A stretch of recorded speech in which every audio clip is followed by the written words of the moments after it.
Hello my dear students, I am Saurabh Kumar Pandey. तो आज हम एक टॉपिक डिस्कस करेंगे। काफ़ी टाइम बाद मुलाकात हुई, तो हमारे साथ दो बहुत एमिनेंट टीचर हैं। ज़्यादातर लोग आप लोग ऑलरेडी जानते ही होंगे।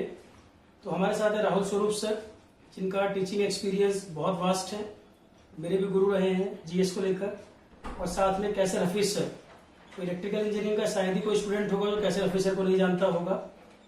तो आज बैठे बैठे ख्याल आया कि बच्चों के लिए कुछ रिकॉर्डिंग की जाए या कुछ नॉलेज वगैरह शेयर की जाए कि काफ़ी ज़्यादा जो क्वेरीज आप लोगों की मिलती हैं आज के सिनेरियो में कि एग्जाम को लेकर जो चेंजेस हो रहे हैं या जिस तरह की वैकेंसीज आ रही हैं या क्वेश्चन का जो लेवल है या पढ़ने का अप्रोच क्या होना चाहिए या यूट्यूब वगैरह में इतने सारे वीडियोज अवेलेबल हैं, आप क्या पढ़ें क्या नहीं पढ़ें, अप्रोच क्या होनी चाहिए, डिस्ट्रैक्शन को कैसे अवॉइड करें।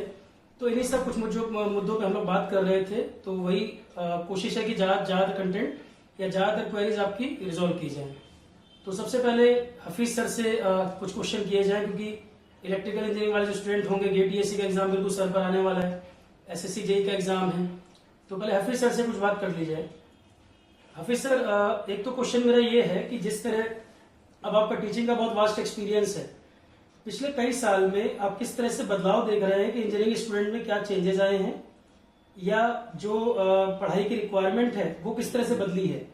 क्वेश्चन का लेवल बहुत टफ हो गया है या रिसोर्सेज इतने हैं कि बच्चा डिस्ट्रैक्ट बहुत हो रहा है या वो सेलेक्ट नहीं कर पा रहा है चीजों को या वो सिलेबस पहले A to Z पूरा पढ़ नहीं रहा, उससे पहले डिस्ट्रैक्ट हो जा रहा है।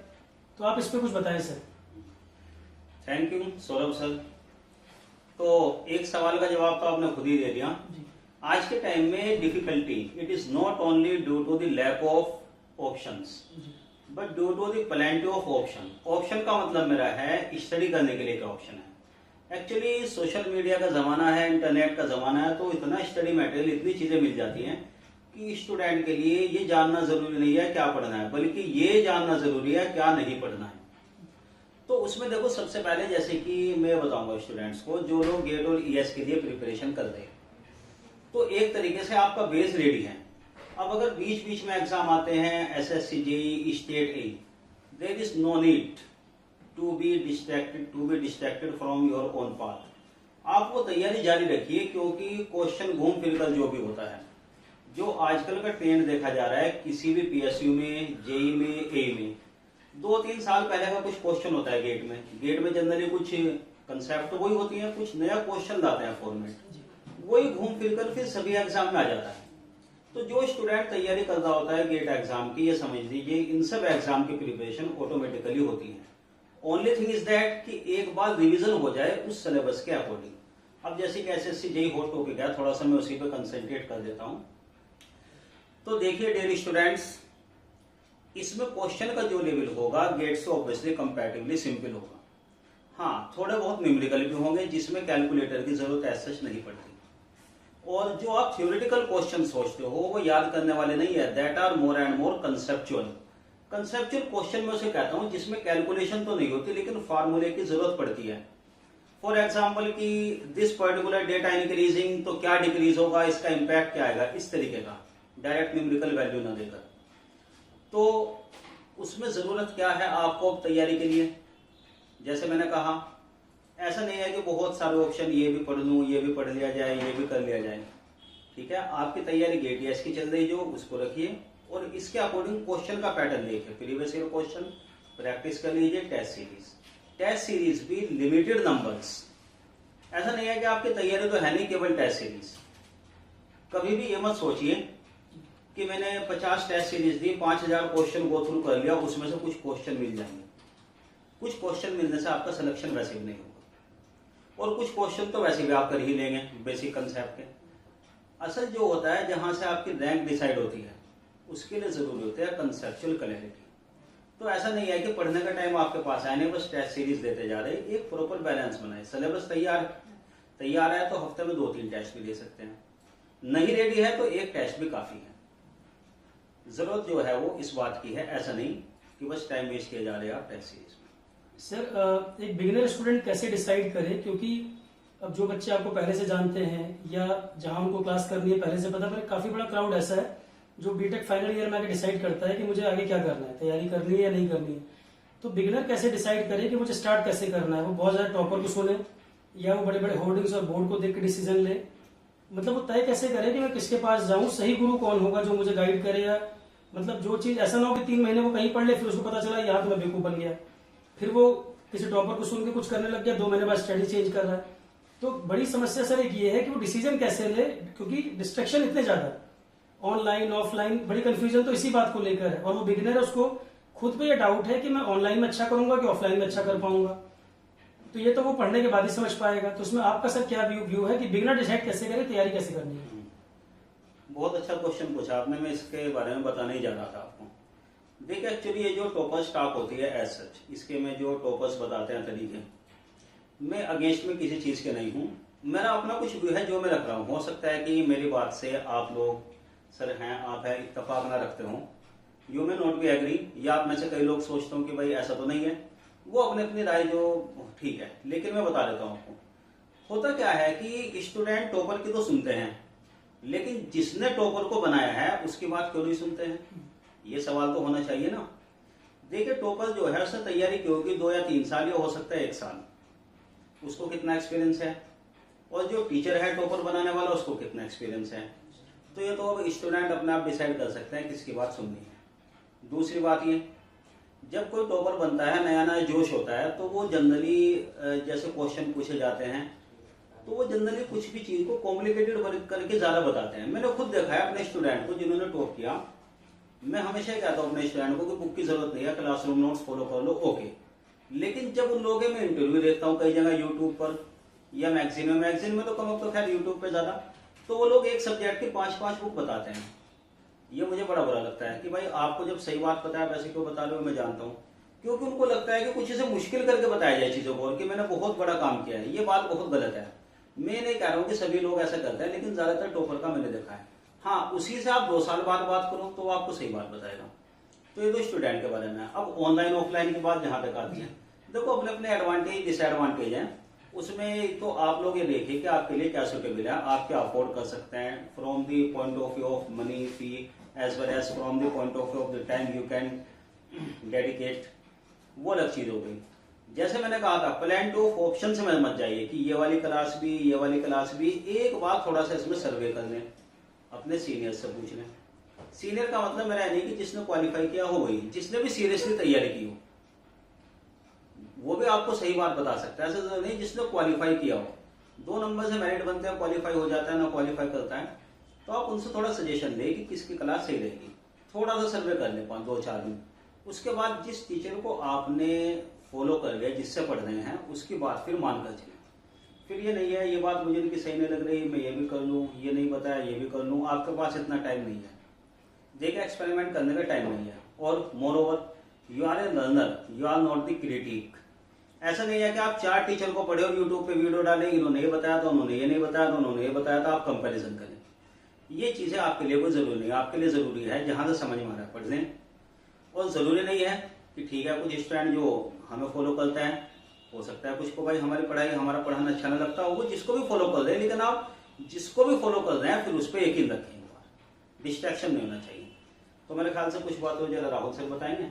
सर तैयारी का सही समय क्या होना चाहिए आपके हिसाब से? कोई इंजीनियरिंग बैकग्राउंड का बच्चा है, गेट टीएससी करना चाहता है टारगेट, तो तैयारी शुरू कब करें? As early as possible.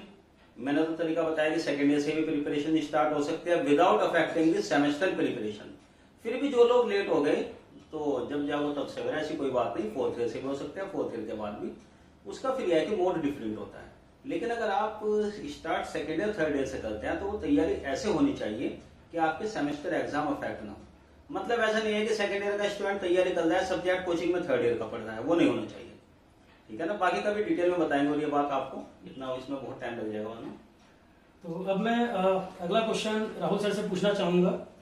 Sir आपके पास बाद में इसलिए है कि आपसे क्वेश्चन ज्यादा पूछते हैं, जरूर जरूर, क्योंकि इंजीनियर्स के लिए जीएस तो एक चैलेंज है ही। जैसे अब आपका एक्सपीरियंस इतना ज्यादा है तो काफी क्वेश्चन से बच्चों के ये आते हैं कि हम इंजीनियरिंग बैकग्राउंड के हैं, हमें हिस्ट्री है या पॉलिटी है या ज्योग्राफी है, एक तो डाटा को याद रखने में बहुत दिक्कत होती है। और वो ये कहते हैं सर पढ़ते समय तो हमें बहुत मजा आता है।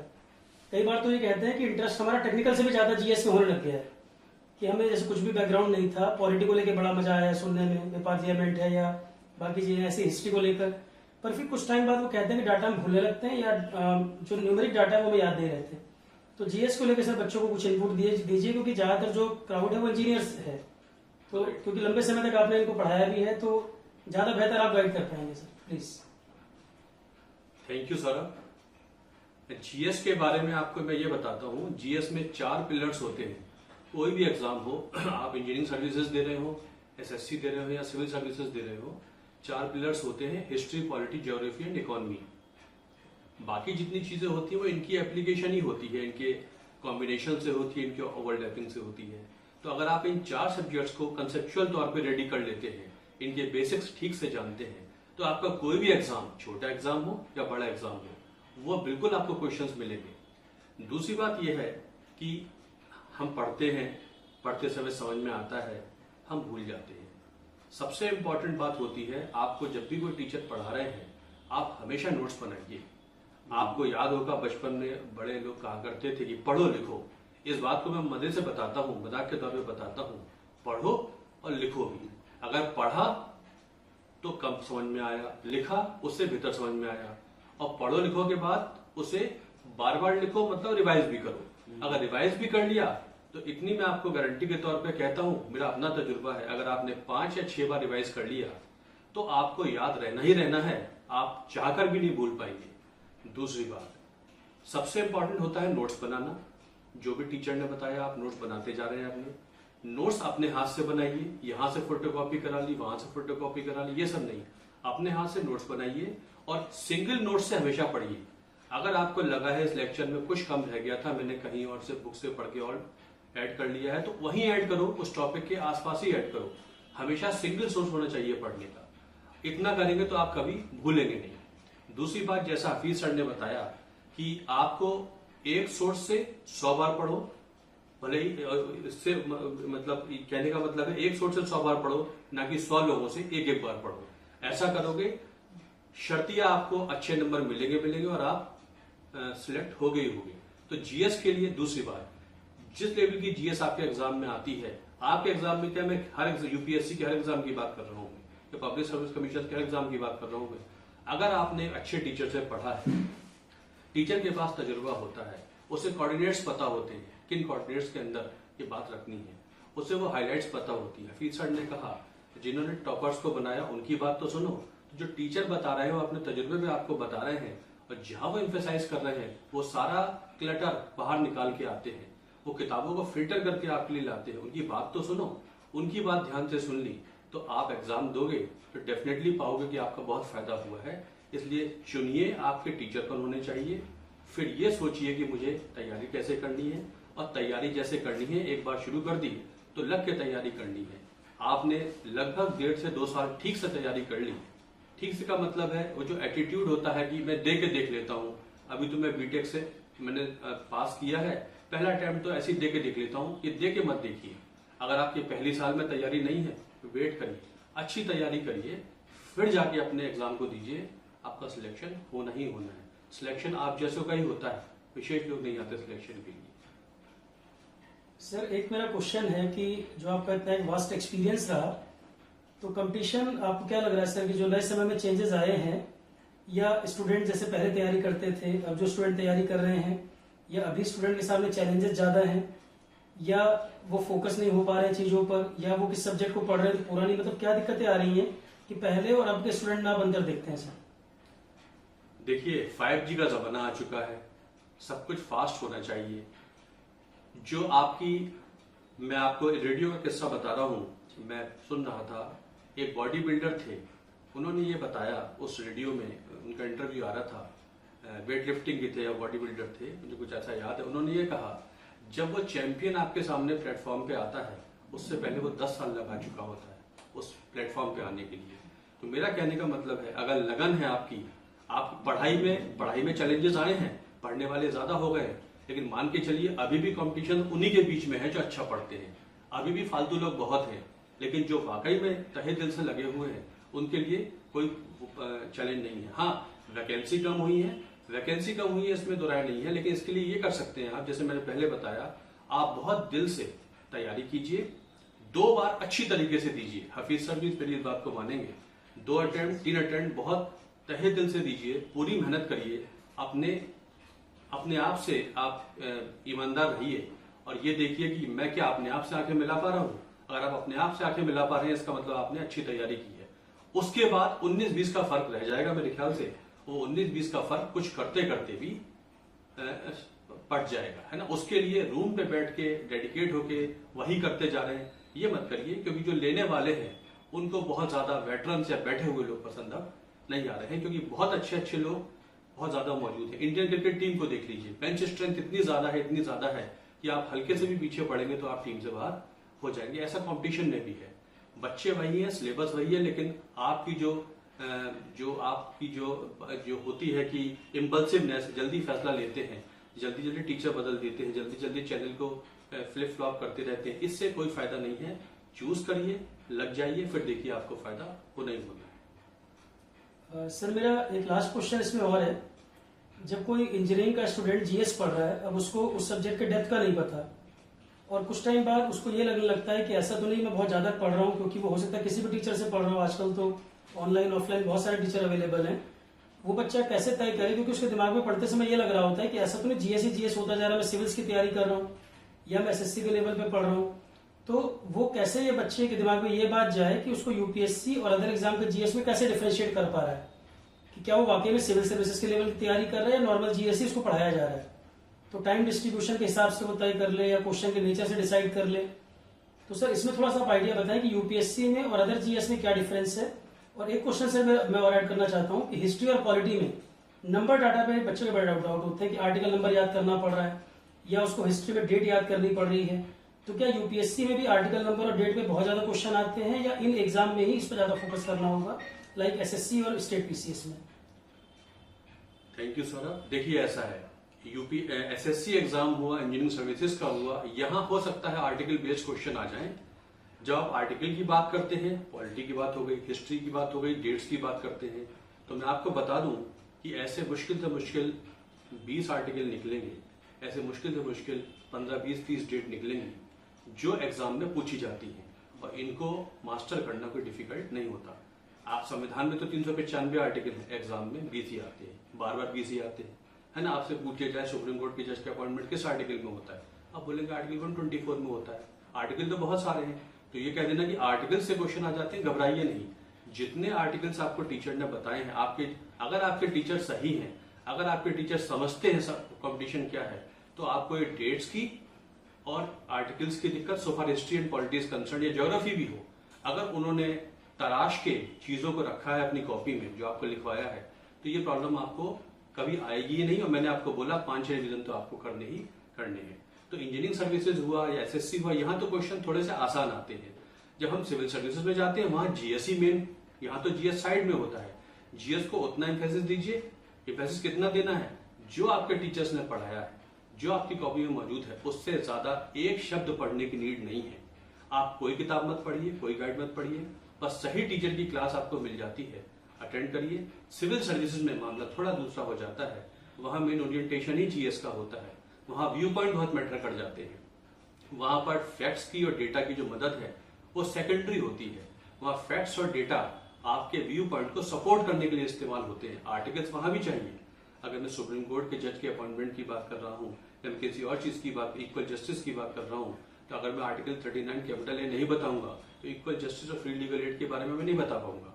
मैंने सरकार की पॉलिसी बता दी कि सरकार ने प्रो बोनो पॉलिसी चला रखी है, टेली लॉ चला रखा है, बहुत सारी योजनाएं चला रखी है, लेकिन मैं बताऊंगा तो कि ये जो पॉलिसी निकल कहां से रही है। अगर मैंने आर्टिकल 39 कैपिटल ए लिख दिया, इसका मतलब मेरे आंसर में वजन आ जाएगा। तो वहां पर डेटा, फैक्ट्स या आर्टिकल से जितनी चीजें हैं वो आंसर को एक तरीके से अथॉरिटी देने के लिए, ऑथेंटिकेट करने के लिए इस्तेमाल होते हैं, वहां भी इस्तेमाल होते हैं। लेकिन आपके एग्जाम में छोटे छोटे डेटा होते हैं, छोटी छोटी चीजें होती हैं, वो बहुत बड़ी समस्या पैदा नहीं करती है। मुझे लगता है सर बच्चों को काफी बेनिफिट मिले होंगे, क्योंकि ये वो जनरल क्वेश्चन थे जो आए दिन मेरे से पूछे जाते थे।